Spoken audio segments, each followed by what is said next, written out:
praise the Lord. Come on and see.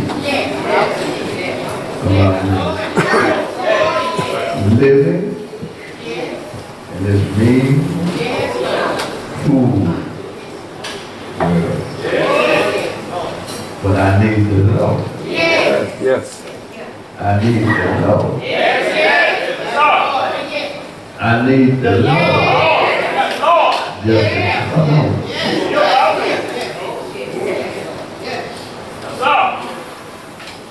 Genesis chapter 14, verses 18 to 19. And the new, from the King James Version of the Bible. I stay in the New King James Version, so when I think where the scriptures come out of the New King James. But this is from the King James Version. Verse 18. In Bible study now, I had fun trying to get them to pronounce this name. This man had every name under the sun. Chapter 14 verse. And Melchizedek, king of Salem, brought forth bread and wine. And he was the priest of the Most High God. And he blessed him and said, Blessed be Abram of the Most High God, possessor of heaven and earth. You may be seated. I ask you to time out of your busy schedule and know where we are in life today. Have you thought about it? We are at the halfway point in the year of 2021. Today we want to talk about the importance of bread and wine.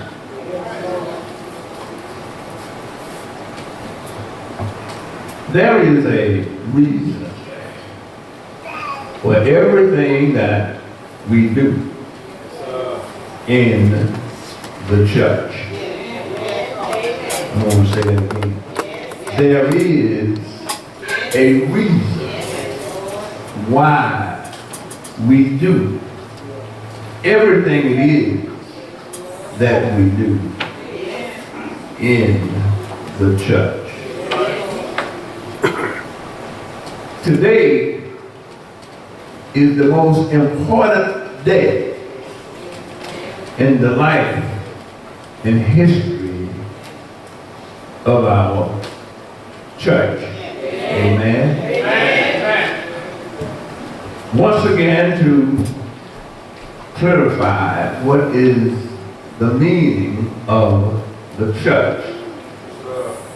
The church is a body of baptized believers using the Bible as a rule and guide for our lives.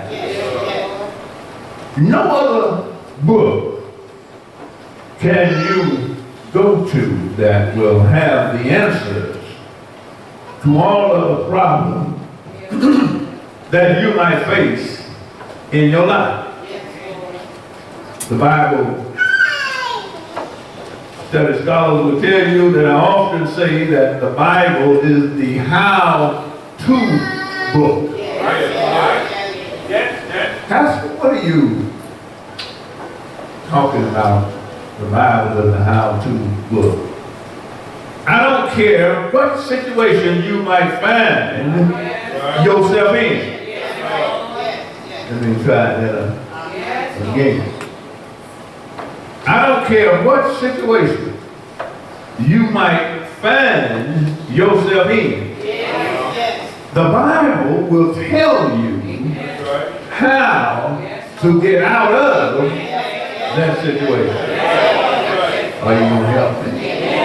So today we want to talk about the importance of bread and wine.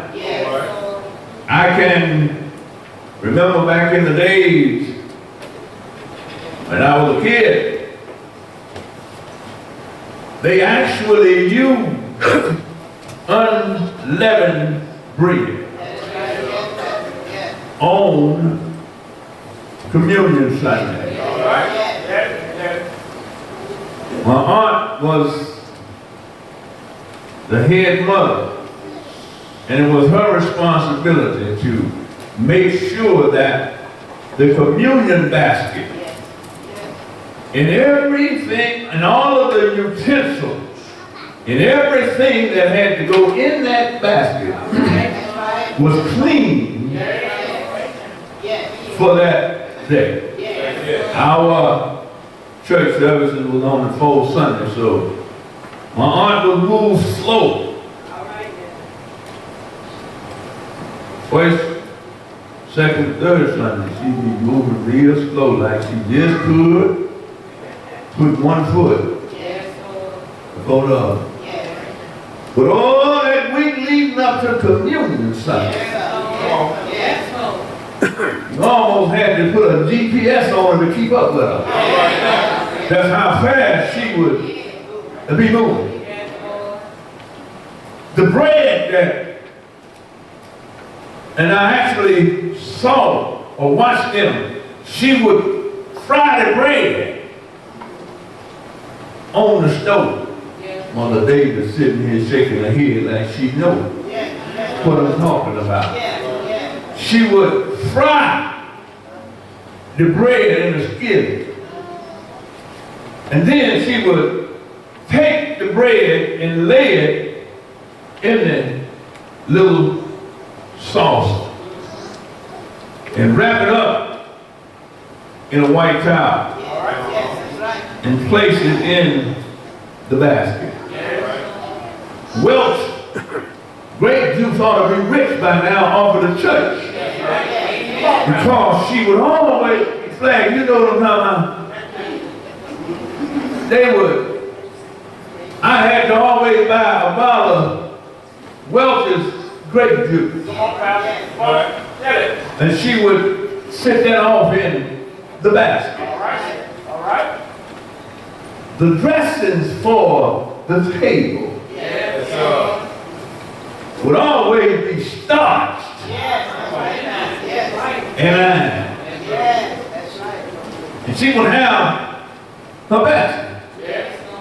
And I was the only one that she would allow to touch that basket. I would take that basket on full Sunday and take it over to the car and stay with this lad. They would hush the trunk. Come on, Pastor. On the car. And she would sit that basket in the trunk of the car. All right. And then when we got to church, take that basket out of the trunk of the car and take it in that little room. And you would see her and her compadres all dressed in white. When I tell you cleaner than a Clovis chimney. That's how clean they were. And then just before the preacher got ready to preach, the deacon would bring, well, let me put it back up. You see the little mothers, they go back to the back of the church. Am I doing all right, David? They go back to the back of the church and they would line up. And then one of the mothers would strike out, I love you, Lord, he had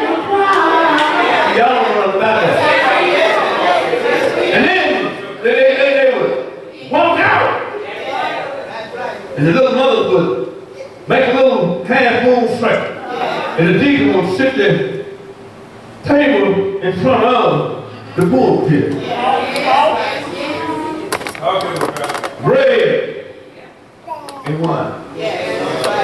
Then they would, after the preaching would preach about an hour and 15 minutes,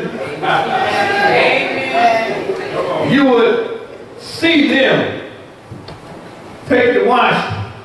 Can I say it fast? Take the wash pan. And they all would wash their hands. And they would take the towel and wipe their hands off. Am I doing all right? I'm doing all right? And then they would take, notice I told you that fried bread. That fried bread would still be just like Annie took it out of the skillet. But then the pastor would take that fried bread and he would hold it up in there. But you couldn't see what they were doing back there. And they would take it, tattered bread in small pieces and leave it in that sauce. And then they would cover it back up. The most significant day was Communion Sunday at Oakwood Baptist Church. Oakwood is still standing today and still open. 1958, the fourth Sunday. You mathematicians can figure it out. After I was baptized, was when I accepted my first piece of bread and wine. The importance of bread and wine. Jesus said in the Old Testament, the New Testament, correction, the bread represents my body that has been torn and damaged for you. The wine represents my blood that I shed. When they put a crown of thorns on his head.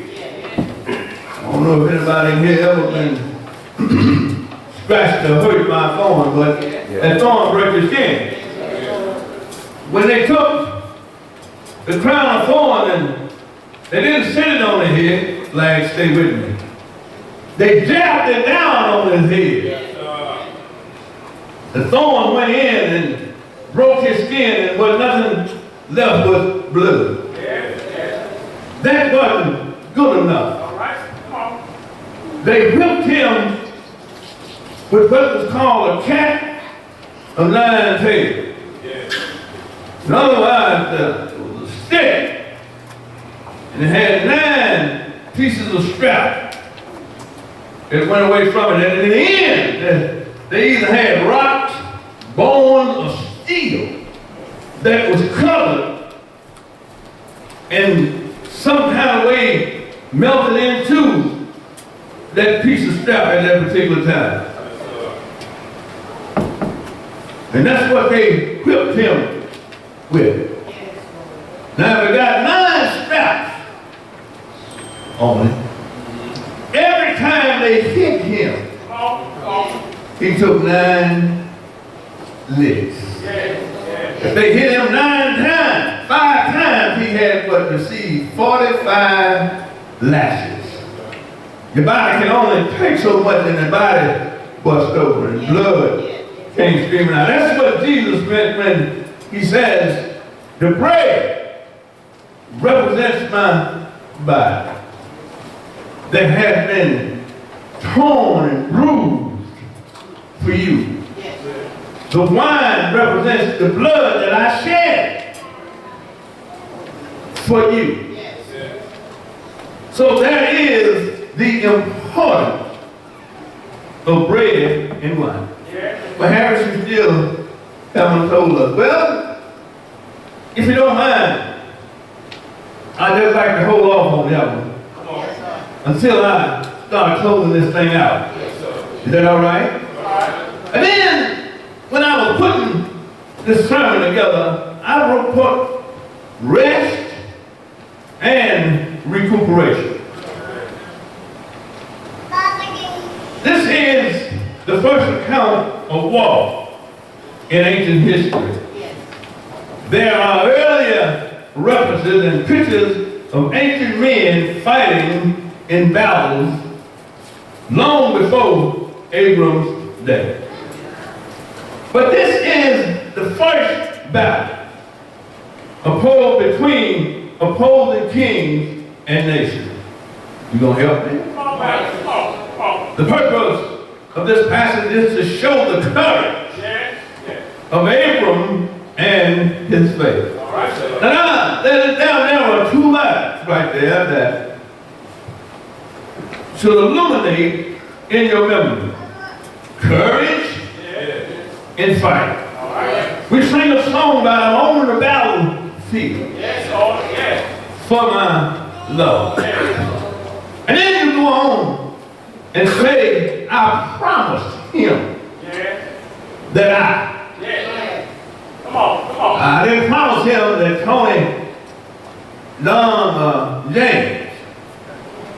I say, I promised him that I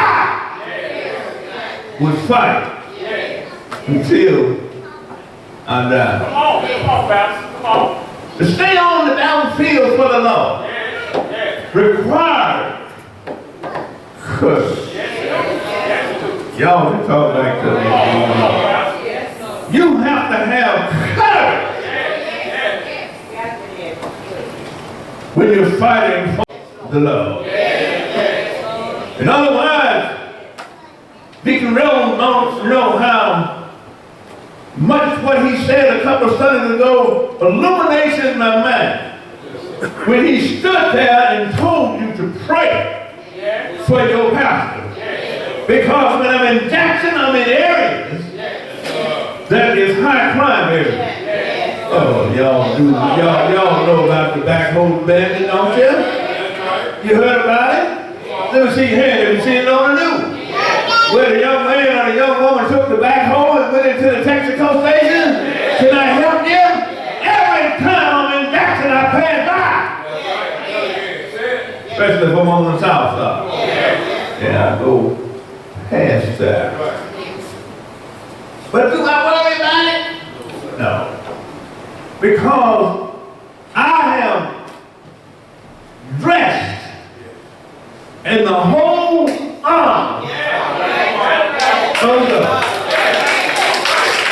First of all, when I'm in Jackson and I'm moving around, don't get me wrong. I don't be moving around in Jackson just for the sake of moving around. My job requires that I go into some of these areas. Well, I didn't realize it, but if you think of mine, pull Deacon Williams and Sister Williams over and talk to them. Their daughter used to work for the same company that I work with now. And she was sharing with me. I might have to stop by Lily's house and get her pop. That's how bad it is. But I don't need that. Because I'm wrapped up, tied up, and tangled up in the Lord. You know the reason why I like to hear Frank and Ella and the other sister saying he got my back?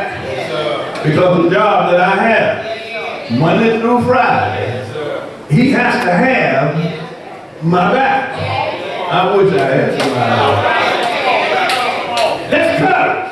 I don't go out there on my own. When I get out on my knees and I talk to the Lord, I say, blessed, not some, but all of my co-workers and I, as we travel out in this pandemic, going into various areas, we need you to keep your arms around us. That's courage. Then the next one is faith. Now faith. Not, stay with me, flag. Not yesterday's faith. Not 2 years ago faith, not yesterday, but what? Now faith. Is the substance of things hoped for. The evidence, things not seen. They have a apartment building in Jackson. See, some of y'all sit there and say, I ain't scared of nothing, but I ain't gonna tell them and tell us that. There are some things I'm scared of. And height is one of them. There is a building in Jackson. I have a client that I have to go see. And he lived on the 12th floor. And they need to have a sign, the compeller and the elevator, that says, get on at your own risk. That's how bad it is. You can hear the elevator making all kind of noise when it's moving. And here go your pastor.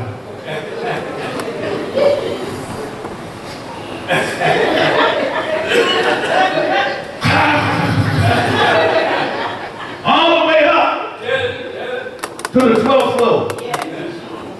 Don't ask me to look out the window. Because I'm not going to look out the window. And you talking about a fast and a hurried up interview? Yes, it is. Yeah. But I asked the Lord when I get on that elevator. So, 2 words. When you leave your house in the morning, 2 words that need to be high. Those vocabulary is courage and faith. I wish you talked back to me. Abram was faced with a situation. The situation that he was faced with was that there were some kings, about 9 of them, that kind of fight. 5 against 4. They went into the city of Sodom and Gomorrah. You know the story about Sodom and Gomorrah.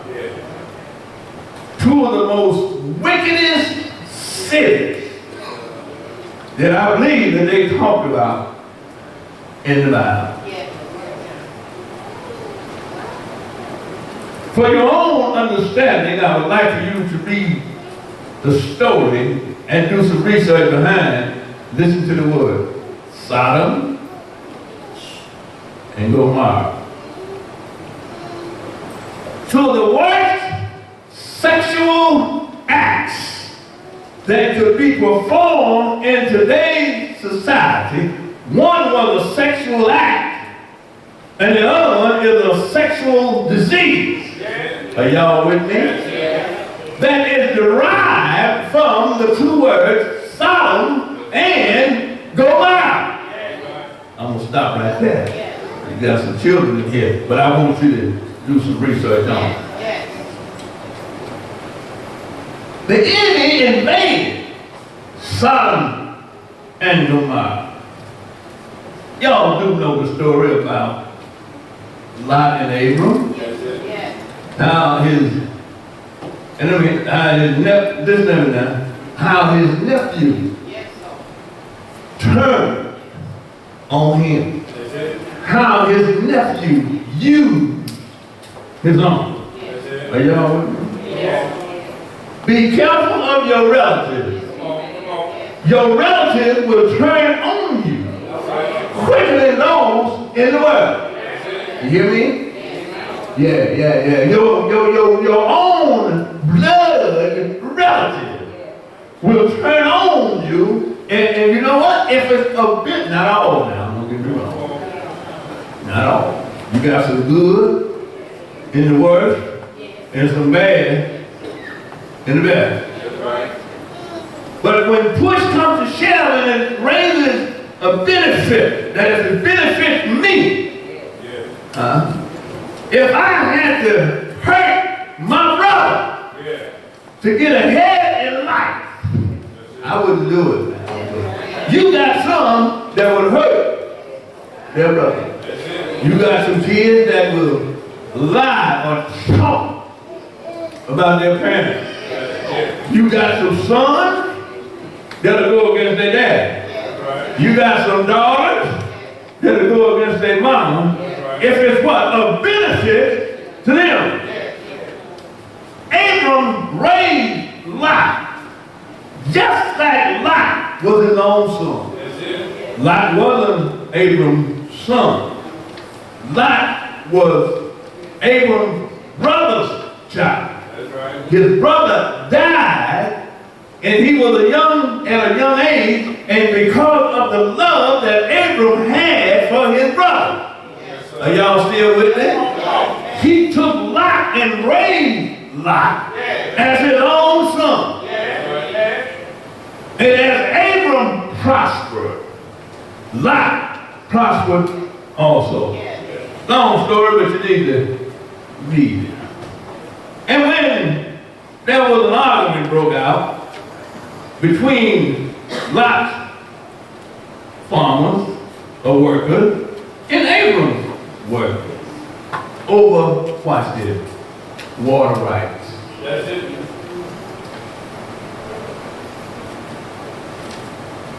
Over water rights. If God is for you, devil can't harm you. The Lord told Abram, he said, don't get into no fuss or fight with your relative. Let that boy go first. Y'all remember them days? I'm going first. Y'all remember them days when you play the game? He said, let him go first. Lot stood, and he looked to the east, he looked to the west.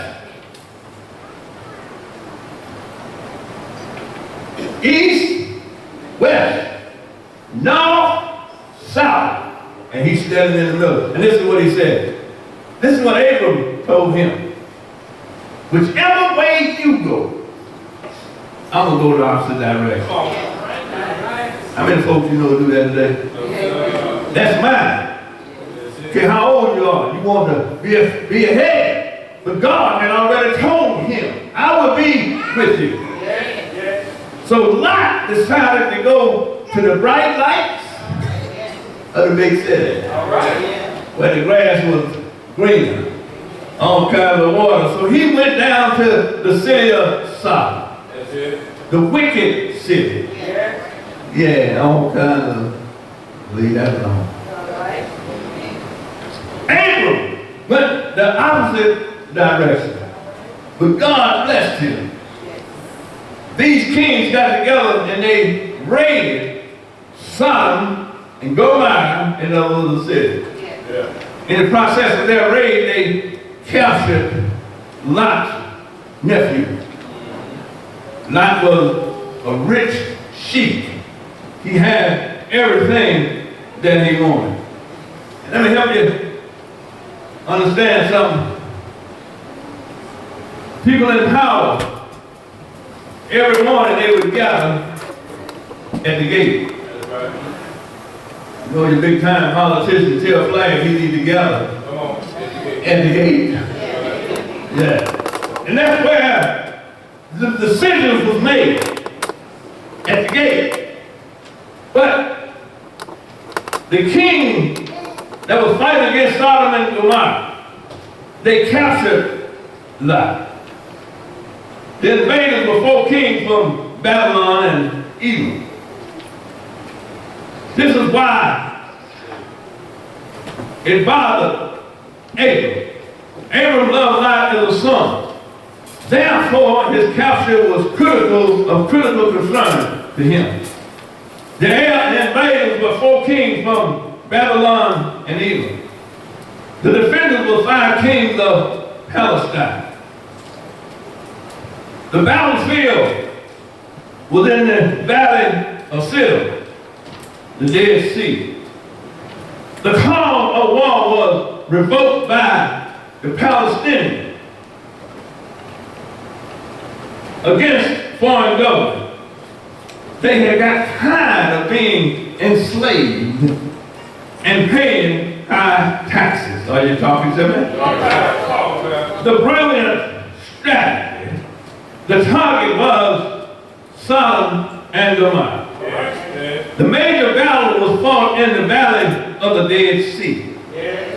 The king of Sodom and Gomorrah suffered humiliating defeat. The king are supposed to be the one up front. If anything happened to the church, I'm supposed to be the one standing up front. But the king, when the invading kings came in on them, they took off and started running. They left their folks behind. And they went and hid in tar pits. Yes, regular tar pits. Asphalt pits. Lot was taken captive. Lot was actually living in the wicked city of Sodom. He had been attracted by the bright lights and business opportunities that were afforded to him. But in the process of the invading army, Lot lost all of his belongings, his home, his property, livestock, money, and all his wealth. In other words, Lot didn't have nothing but what was on his back. Now watch faith and work. A soldier or someone escaped from captive of the invading army, and he was probably from the city of Sodom. For he knew how close Lot and Abram were. The fugitive knew that in order for him to survive, he had to go and talk to old man Abram. Because Abram offered him the greatest hope. For his own personal safety. Help for going after the murderer invaders, saving the captive and restoring their goods. Abram was sought out in the moment of crisis. I'd like to ask you a question. Is this when we seek out Jesus? They just finished singing this song about Jesus. I just love calling the name. In time of trouble, when you look to the front, it's trouble. East and west is trouble. And behind you, is this the only time that you will call on the Lord? The Bible says Abram was known to be a man of faith and courage. And at this particular time is exactly what was needed. Talk back to it. As we journey through the life of holy promises of God, we are confronted with struggles after struggles. Our only hope is to join hands with other believers for mutual protection. But we must prepare ahead, developing Christian fellowship and other ministries where we can be in fellowship with our sisters and brothers. So when the struggle comes, we know that there are others that we can go to who will stand with us. And I get a witness, there is the duty of courageous faith. Go and rescue our brothers from slavery. Look at what it was that stirred and accused around Abram. His son Lot had been taken captive. Can I get a witness? Abram could have found many reasons as to why he should not have helped Lot. Y'all come on and tell me now. He could have turned his back on Lot.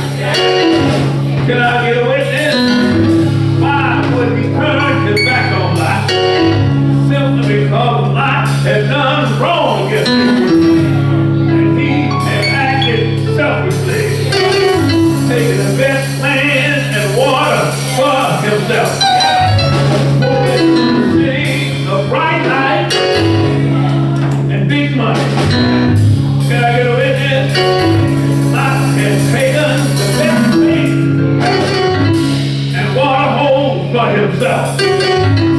Lot was worldly and attracted by the pleasures and possessions of the city. Lot had been captured by a strong and large force of his people. Are you going to help me? But I'm standing here today. In spite of all,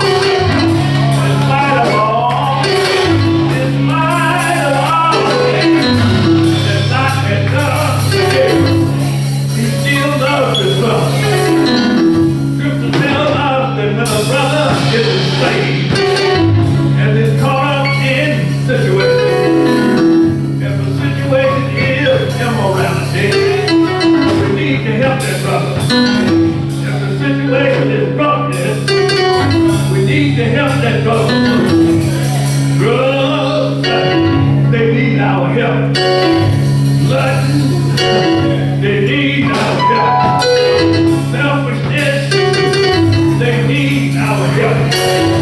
Ambitions of the world, they need our help.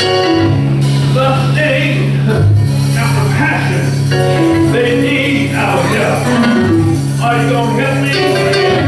But I'm not trying to tell you, Lot was a smart man. He chose when he was told that his nephew had been captured. He didn't get no baby on it. The Bible says he selected 318 white men and they grew up around him. The Lord told him, take these 318 men, go after these invaded armies. If you notice, I preached the sermon about reconnaissance at night. The Bible says that night, that Abram took his little men and put them in strategic position. Help to save the land, help to save land. At night, when it was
There's a memorial service for Jesus.